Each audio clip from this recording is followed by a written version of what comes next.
So it's great to be here. I'm a great fan of Spain. I've been coming to Spain and to Mallorca for quite some time. But of course, you guys from all over the place, so I'm going to speak to you about the future. It's interesting to see that the future is closer than we ever thought. The future is no longer about tomorrow, right? The future is here. I mean, it's crazy. The other day, I went to a place where I can travel virtually to give a speech in a hologram. Right? So a company called Proto, and I step into my studio with a bunch of cameras, and I pop up in a booth in Beijing, and it looks totally real. And this used to be over $1 million to make that happen. And now the box is $110,000, and in 10 years it'll be $10,000. Right? So I can travel virtually. It was interesting to see, at the same time that I was there, they were doing a fashion show with Naomi Campbell and a bunch of other models, and they're all sitting in the booth, one next to the other, and you couldn't tell the difference. Of course, you can only move in the booth, but it looks very, very real. For conferences, it's great, but for travel, people want to smell and feel and touch each other, maybe have a drink. This is completely different. So I think we're going to continue, and I always say at the beginning of my speeches that I think the future is better than we think. Today, the future has a bad name.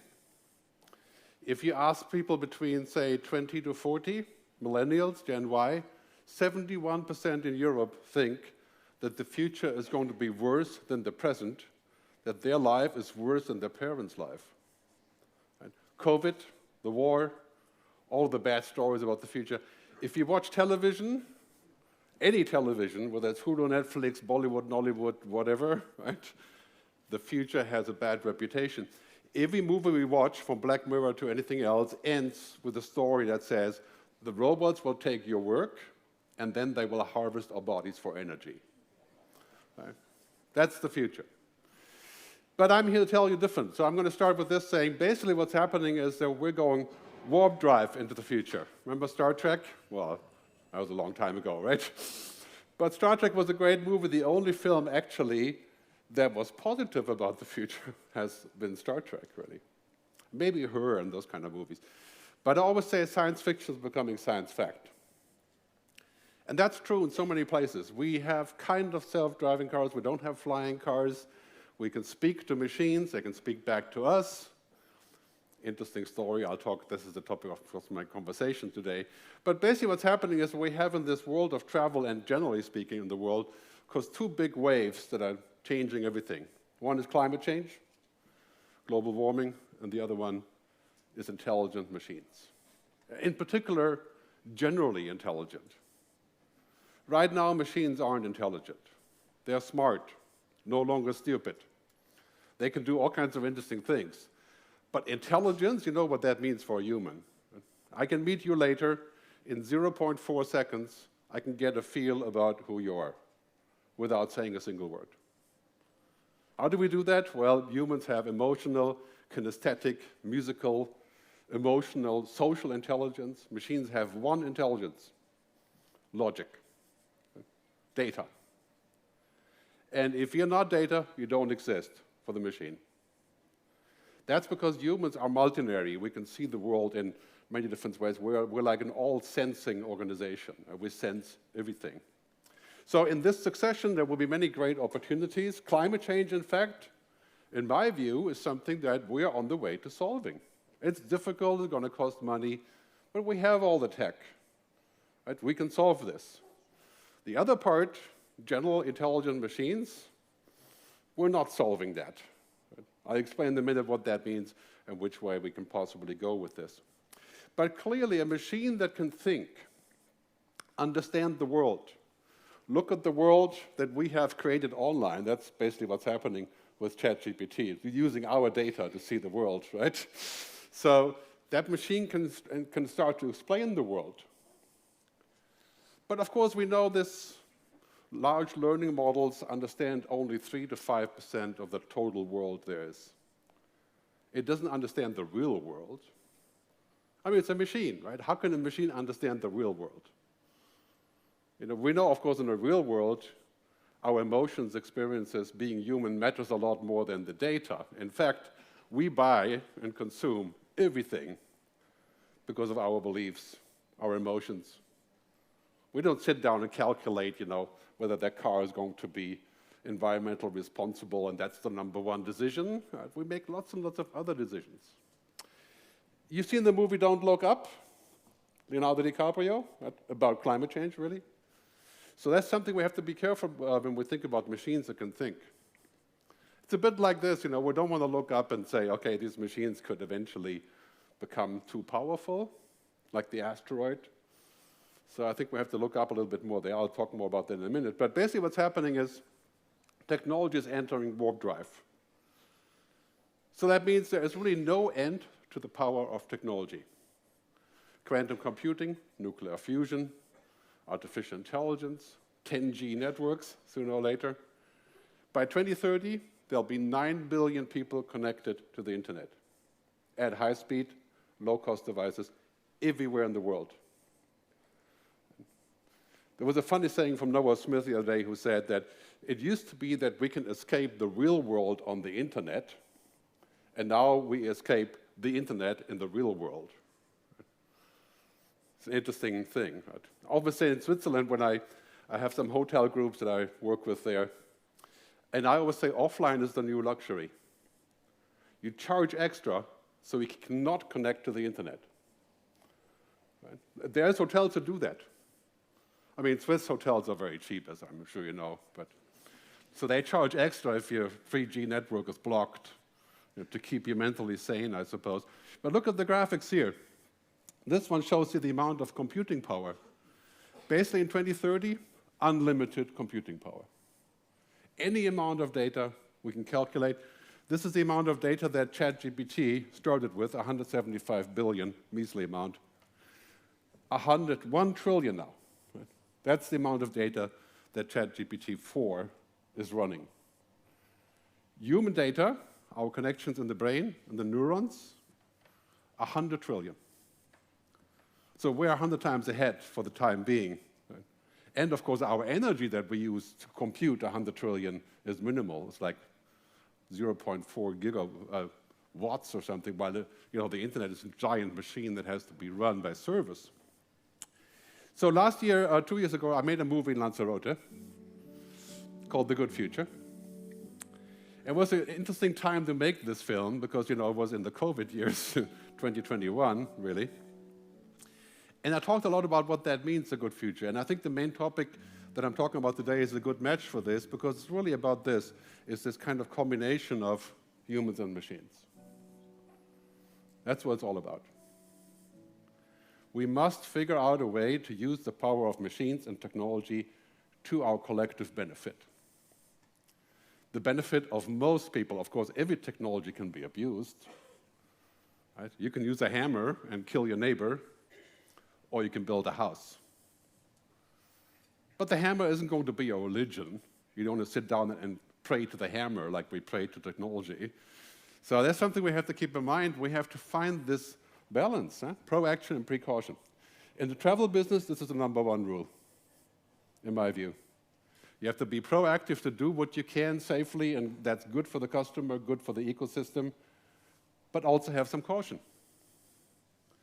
Because in the end, you remember that business and everything we do is all about relationships and trust. No matter how digital you're going to become, that is the question. Do I trust to go to this place? And how deeply disappointed would I be if it doesn't work out? Okay?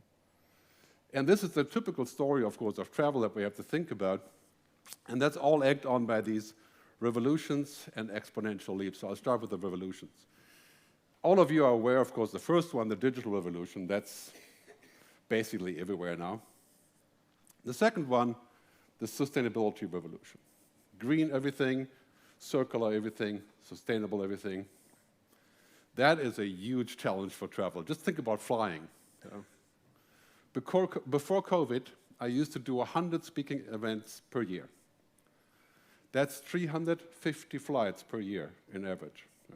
Because I had to switch planes a lot. So, I mean, we're talking about more than a pilot, right? So I'm very guilty of this CO2. But think about how we're going to change all of that and make travel sustainable. That's a huge mission. But on the other hand, amazing opportunity. I guarantee you, if your company is not sustainable and circular by 2030, people will hate you. You are already seeing a criminalization of oil and gas companies. A lot of people who are going to school today to be a lawyer or a business person, they will not work for any company that has anything to do with oil, gas, or mining. Because they're asking questions. That brings to the last revolution, the purpose revolution, which is saying that the purpose of life isn't to make more money. Hard to believe, right? There's a larger purpose to what we're trying to do. And this is a story, of course, that's not my generation. Our purpose was to make money and spend it nicely and have a good time. But today, the Gen Y, people between, say, 20 to 40, and of course, the zillennials before that, they're asking for purpose, for benefit, for planet. Right? Much larger story. That's going to change everything in travel. So on top of that, we have all this realization that all of a sudden, business as usual is dead or dying. Things that used to work just fine have changed. It's like we have a different outlook of life. And that's actually good news, because business as usual would have killed us, or is killing us, in fact. If you see the graphs, we're basically in Western societies, we're all generating more money and revenues, but the planet is declining like this. So in other words, in 20 years, continue on this path, we'll probably have a bit more money, but no way to spend it because there's no place to be. Not a very interesting logic, if you look at the future. So when we go in this direction, we're basically seeing examples from like climate change technologies.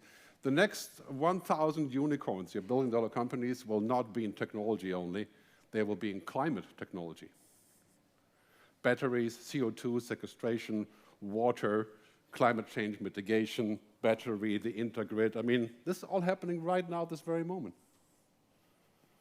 Many islands around the world, especially in Europe, for example in Greece, are going 100% solar. And we're inventing the next generation nuclear energy, nuclear fusion. That's 10, 15, maybe 20 years away.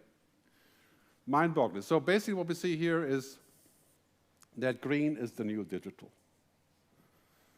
Write that on your wall. It's not just about digital transformation or using technology, it's about green transformation.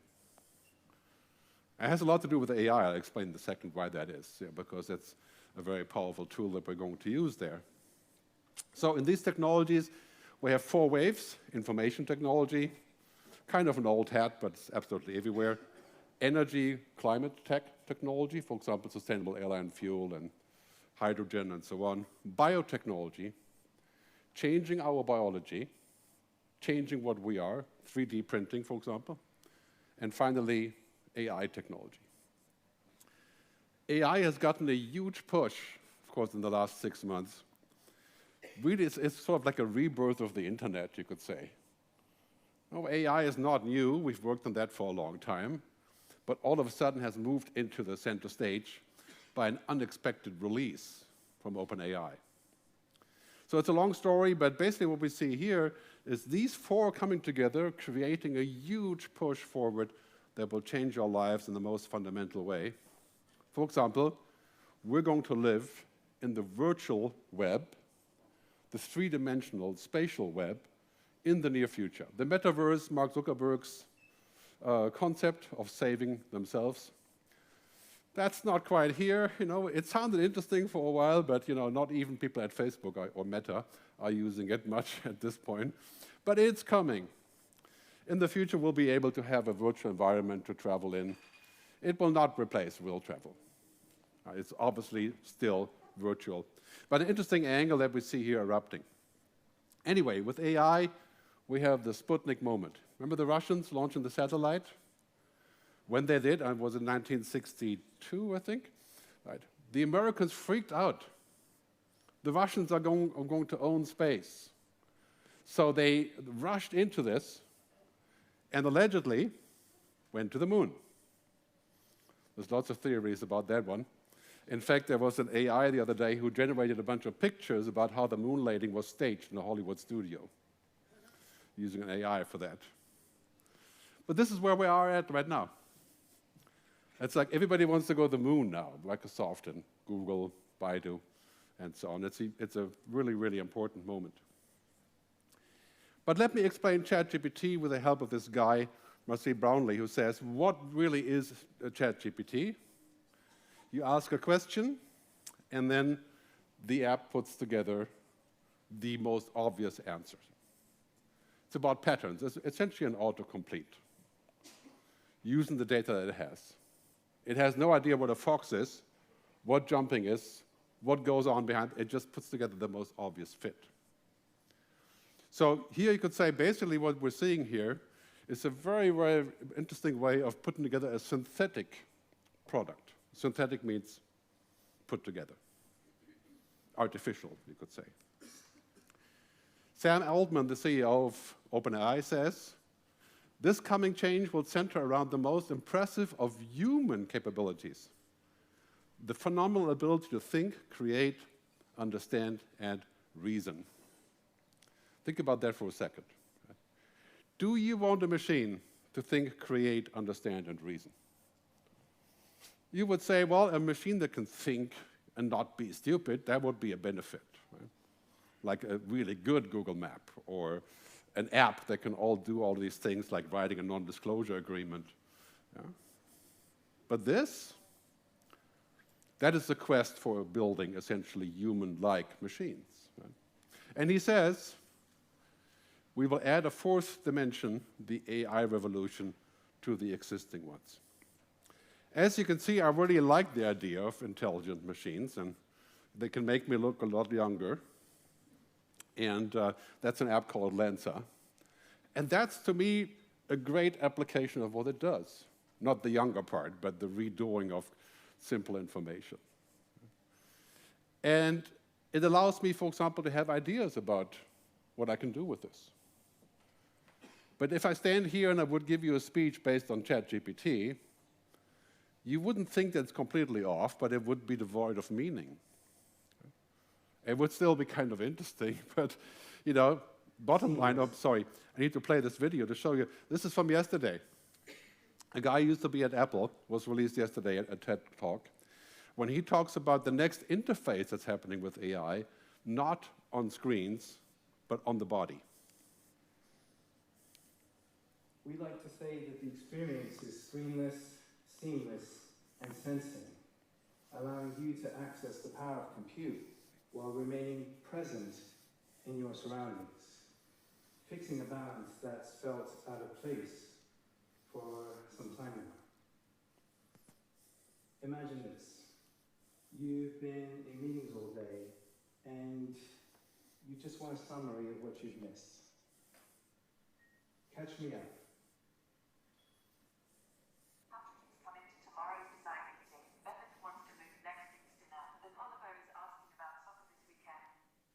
These are emails, calendar invites, and messages, all surfaced up to the top.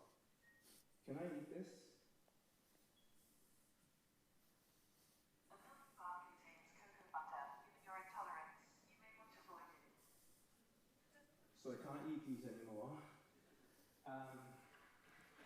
Well, you could watch this on YouTube, Imran Chowdhury at TEDx, showing how this could actually evolve. Right? So in the future, it's not just going to be that we can have this app on our phone, we speak to it on our wristwatch and our, our buttons that we're wearing, any of those things.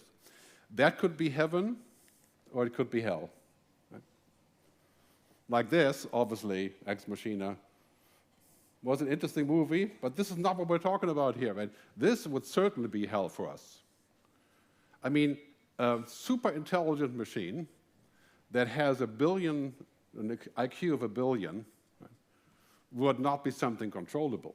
It's like, when you go to the forest to go hiking, you step on 1,000 ants, you kill all the ants, you wouldn't even know. It's because we're more intelligent than the ants. We're basically doing what we want.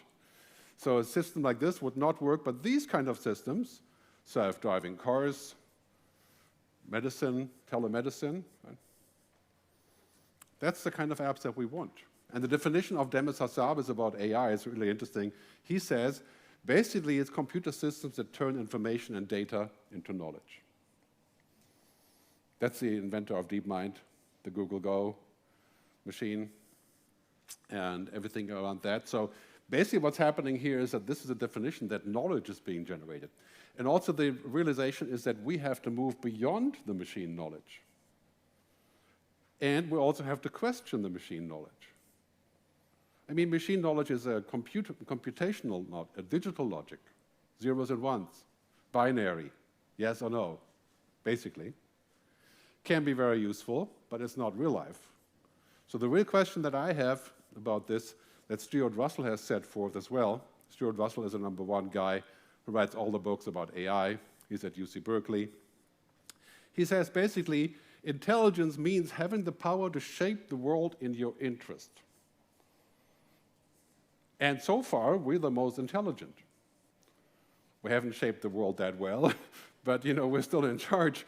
Do we want another mechanism to be in charge of the world? He also says the biggest problem is misalignment. The problem is not that artificial intelligence would choose to do bad things. It would just not get the real mission. That's called misalignment. So you would say, for example, we need to cut down on CO2.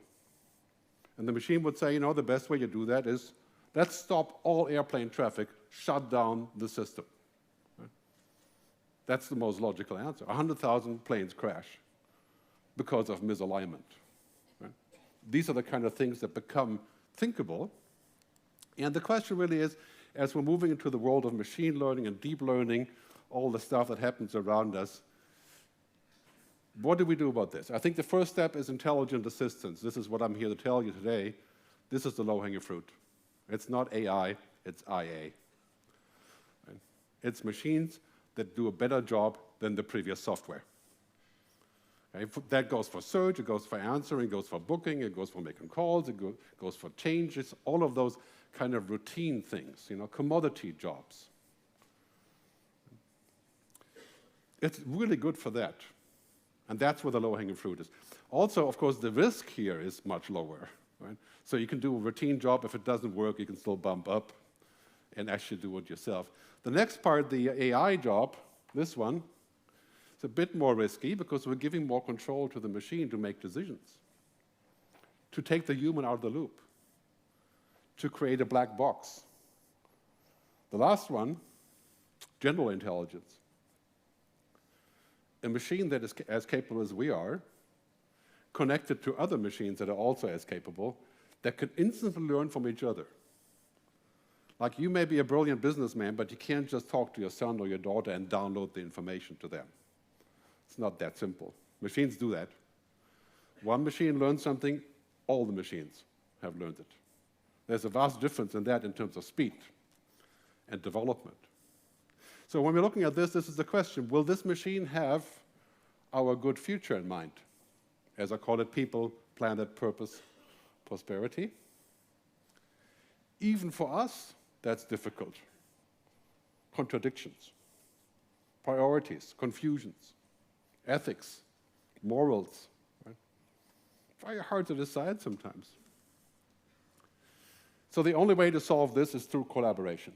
So many people have said we need an international agreement, a global agreement on this, on generally intelligent machines.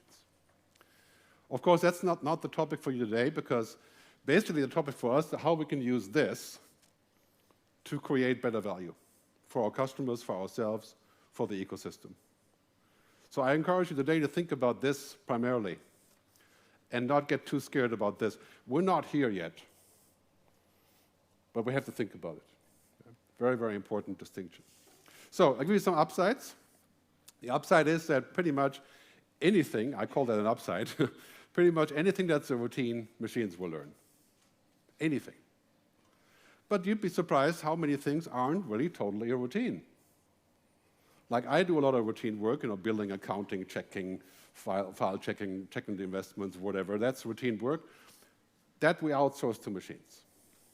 Like driving a car, for example, looks like a routine, but it turns out it's not quite. It's only partially a routine. You see any self-driving cars here? How long is it going to be until we see really self-driving cars? You can go to Palo Alto and drive in a self-driving car with Waymo. But then in Palo Alto, a 5-year-old can drive, right?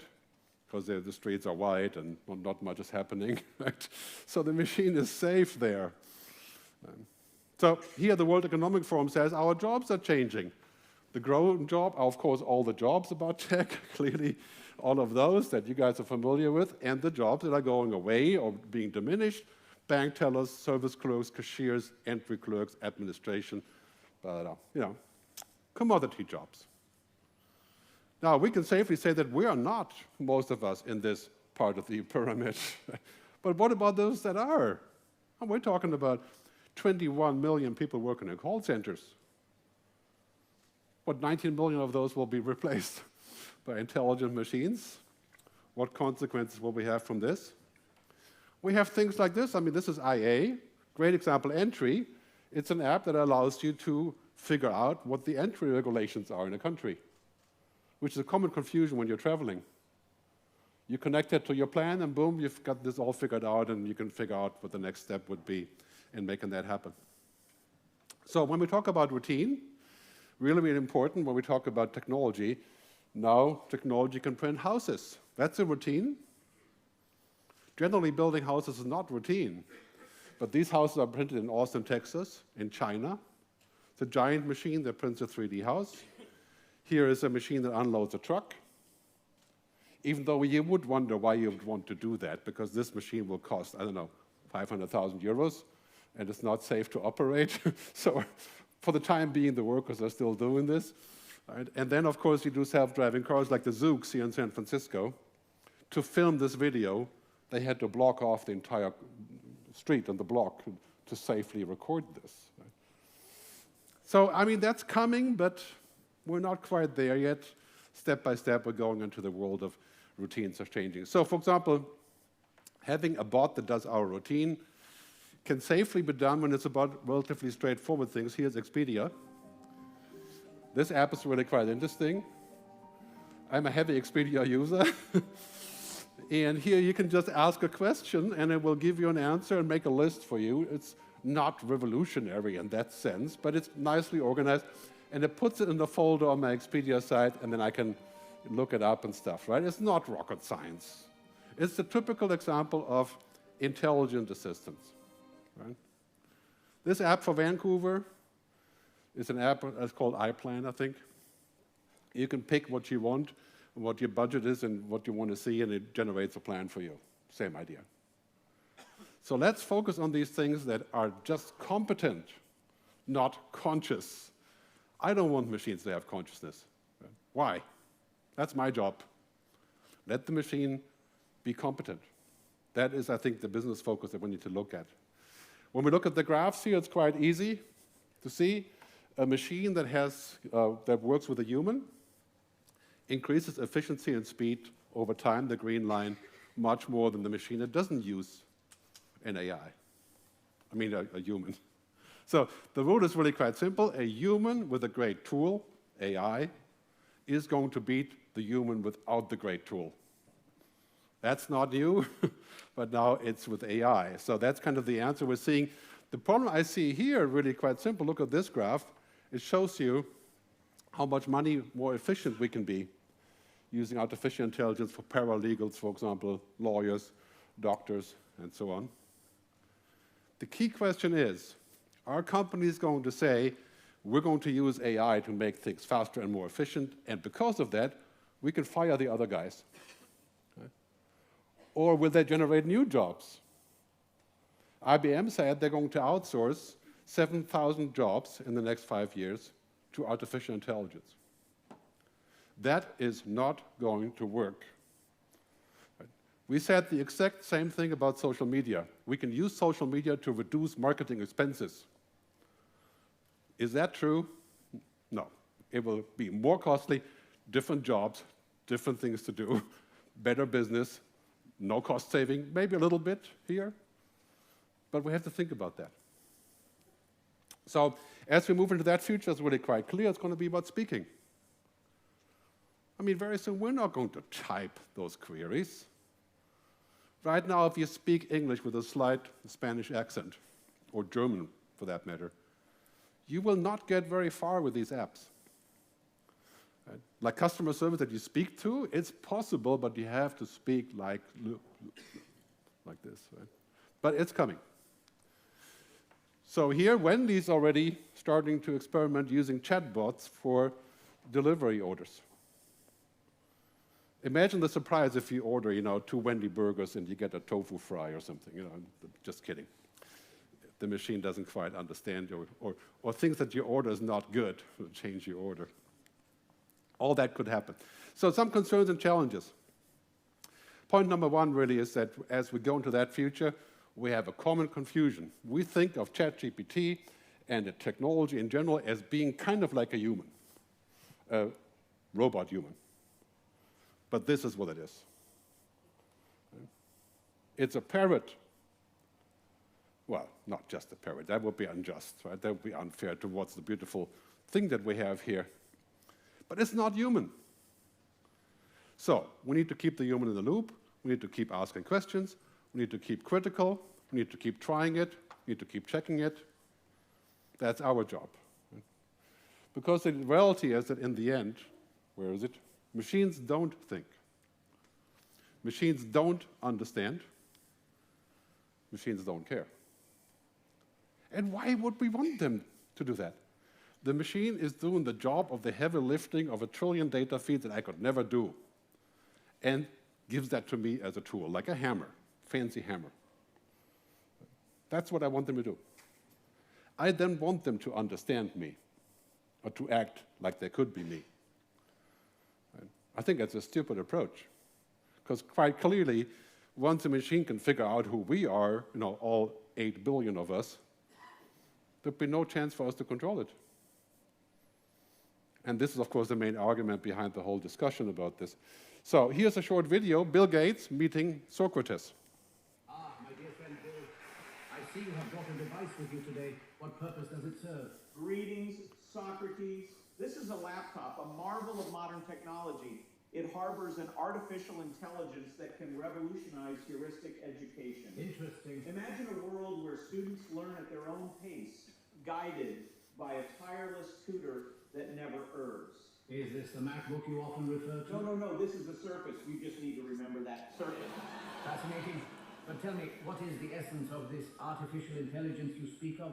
It is a machine that can learn and reason, built upon vast amounts of data and complex algorithms.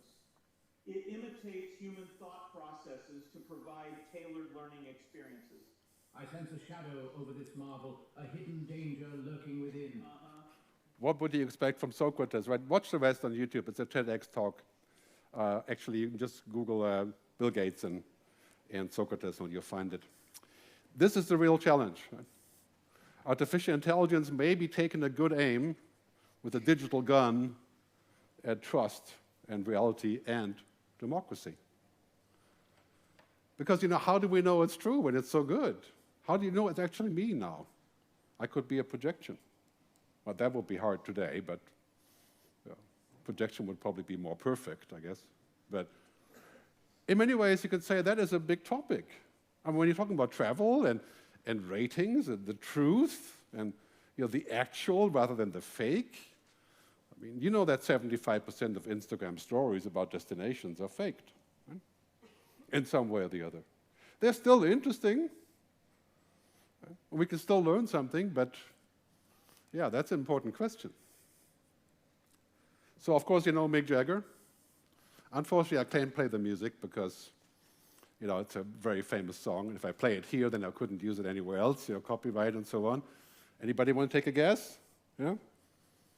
Start me up. Right? So Mick Jagger was hired by Boston Dynamics to demo the robot that could mimic Mick Jagger. And here's the amazing thing. This is really a great accomplishment for a robot, Boston Dynamics, also on YouTube, of course. But the amazing thing about this video is not the robot, it's Mick Jagger. He's 79 years old. Right? The robot is just, okay, takes a long time to train the robot to do that. But it would be nothing without this.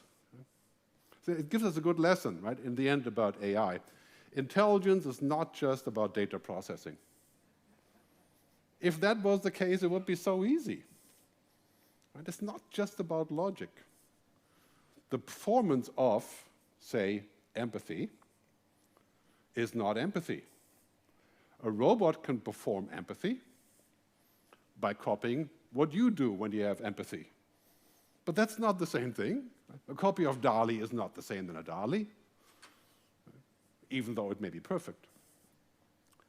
Humans don't think with the brain. Every psychologist can tell you that. We think with the body. This is why travel is so needed. If it was just the brain, we can just simulate the brain and travel like that. We save a lot of money and CO2. Humans aren't binary. Real life transcends data. The last one is the most important. Logic alone is not enough. So when you're building solutions for travel, focus on the stuff that can be done with logic and intelligent assistance, but that alone isn't going to save the day. That's not the magic wand that we can use to save costs or bring up the margin. It is just a powerful tool. So when we think in this direction, the performance of emotions, consciousness, is not the same as emotions and consciousness. It is a copy, a simulation. So very interesting to see that the real skills that we want in the future are these. The human-only skills. The skills that machines can't do. Great saying by Arianna Huffington. She says, algorithms know the logic of everything, but the feeling of nothing. Which means we use algorithms for things that don't require feelings, values, ethics. Powerful stuff, but with look in this direction, lots of people are arguing about this now. When we think about ChatGPT, for example, this open letter to pause AI that I signed as well makes us think about how far we should go with this. Right? All the discussions that we have, Jeffrey Hinton, the AI researcher, saying that we're heading into a world that's dominated by AI, and of course, IBM here deciding to outsource jobs there, and this whole idea about relevance of machines. So that brings us to an interesting point. Technology has no ethics. It is a machine. It doesn't care. It doesn't know. It doesn't understand. Technology companies, however, should have ethics because they are run by people for people. Microsoft, for example, in my view, is doing a pretty good job of trying to figure this out. This is a hard job. It's a hard mission. Maybe even mission impossible, I don't know, but it's a hard job, right, that we have to figure out. Because in the end, to build the good future requires a lot more than just having great technology. So really, really important point that you can take home about this. So I want to wrap up in saying, what do we do now? As I said earlier, the most important part, let's use intelligent assistance to solve the jobs that can be solved by machines. Matching data, checking out facts, preventing fraud, all of the nuts and bolts commodity stuff. And that will already increase our turnover and our possibilities a lot. Let's not give the jobs to machines that should be human. Because that is extremely dangerous, both for the customer as well as for our business. Because here's the key question. It's no longer about if we can do something. The answer is yes, we can. You can upload your brain to the internet today. In 10 years, 2030, everybody will be able to kind of upload their thinking to the internet. But why? I mean, that is the question. The question of humanity isn't if and how, because we're always inventing new stuff. It's about why and who. That's the question we have to ask. So, strive for balance between those two things. Precaution, proaction. Always ask the right questions. Always focus on achieving this. We have to go beyond this idea of saying, well, now we have this magic tool. We can make more money with less investment and less people, and the next company of the future will have 10 employees and 10 billion turnover. Right? This is utter fantasy and utopia. So we have to think about what that actually means and which way we're going with this. I would like all technology companies to take a technocratic oath.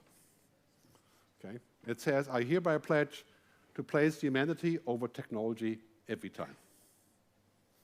That would already be a good step. And in your business, you have the pledge to put the customer and the customer's well-being over your bottom line of monetization. That is, of course, the key to actually monetizing, in my view, through a direct connection there. And how do we create the good future? How do we actually get to that point? How do we find the next step? In my book, 6 years ago, Technology versus Humanity, this is the bottom line of my book. We should embrace technology, but not become technology. Think about that when you're using AI in your business and which way you're heading. Thank you very much. Muchas gracias. Hasta luego.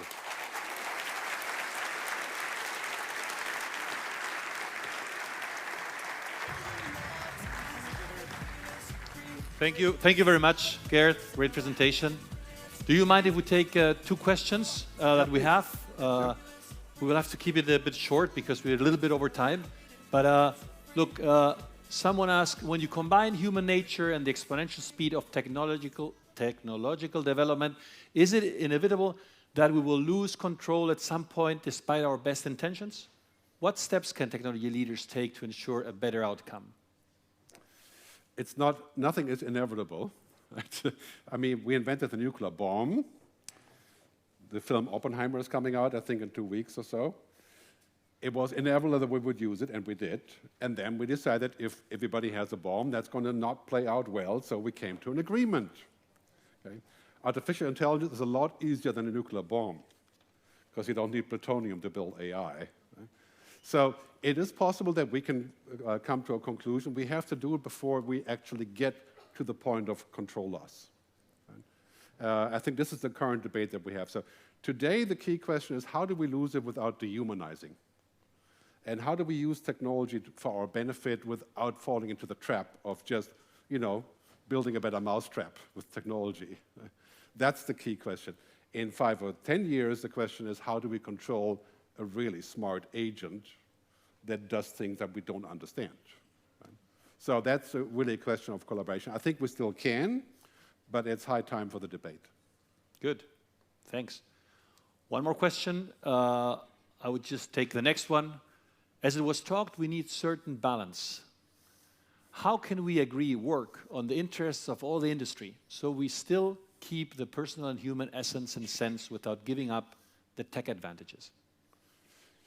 Yeah, well, this is not an easy question. It's kind of like, when you come to the point where you realize you could be doing this and you build the perfect mousetrap for your customer, what's called the flywheel, the Amazon flywheel, for example, right? It's very tempting to do so.